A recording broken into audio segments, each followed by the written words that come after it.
name is Janus Anthony Gonzalez. I am 39 years old and I'm from Mapandan, Pangasinan. Owner po ako ng Janus Events and Designs. It is a styling design business po. My love and devotion for Our Lady of Manaoag started when I was young. So, na-introduce si Mama Mary sa akin, bata pa lang ako, through a tradition in the family. So, yung parents ko, every Sunday po, talagang pinapasyal kami dito sa Manaoag Church.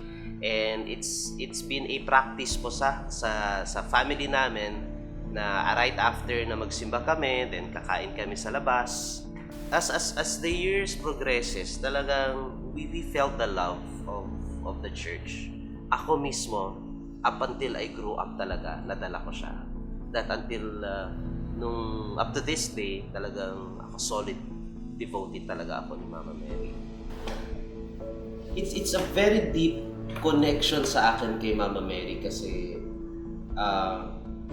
high school, I started joining Youth for Christ. So, na-introduce sa akin ng Youth for Christ. And it's very sa akin very open ako for that. Because bata pa lang ako, talagang exposed na ako to the church. Natatandaan ko talaga na may intervention ni Mama Mary is nung time na may hiningi ako sa kanya.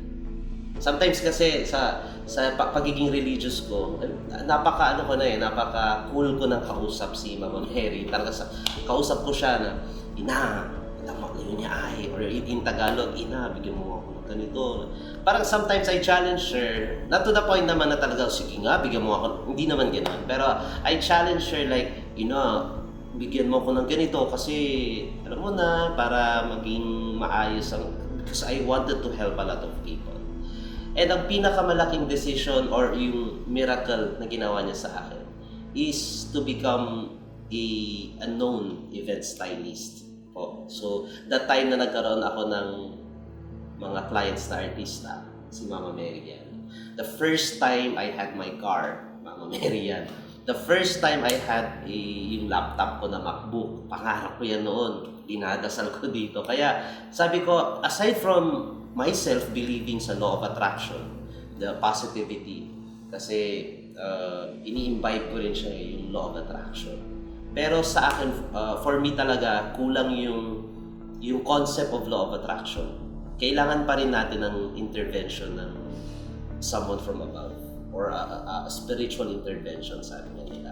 And for me, I'm very lucky and very happy na si Our Lady of Manaoag has been siguro 90% na influence niya yung buhay ko in terms of abundance, in terms of respect sa family, in terms of loving people.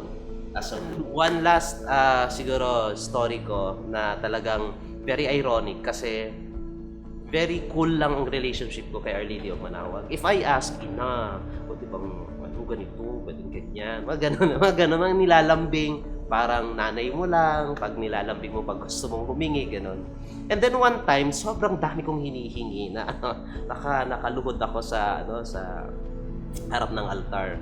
Tapos biglang may katabi ako na matandang babae na talagang damit ng mahirap na yung nakabistida lang na tapos talagang nanginginig siya, umiiyak. Sabi niya, Ina, paulanin mo kasi ilang buwan nang wala kaming pananimig. Tapos wala kaming makain. So those words na narinig ko sa kanya, talagang bigla akong tumigil talaga, tapos napaisip ako na sabi ko, am I asking for too much? Look, here are other people na nagdadasal. Tapos sabi ko, Ina, kalimutan mo na po yung dasal ko sa'yo. Hayaan mo na po yun. Huwag mo na pong sasagutin yun. Unahin mo na po siya. That has been the very start of me being a philanthropist. Na the more you help people, the more that blessings be poured onto you. So it's not just faith, it's not just belief, but giving back to the community would multiply not just 100 but 1,000 folds of blessing. Yeah. Message to the viewers sa lahat po ng mga nanonood ngayon. Just feel, open your heart. Wag niyong hayaang maging matigas yung puso niyo. Let the divine intervention enter your heart and manifest everything. Just believe. Keyword lang, believe. Kasi once na yung faith ninyo sobrang tibay niyan, everything else follows. There will be respect, there will be love, there will be positive things that will happen. Everything multiplies into positive things. So enjoy. Some of you may have sickness, some of you may need something. Iba-iba po tayo ng mga pangangailangan at ina-ask kay Our Lady of Manaoag.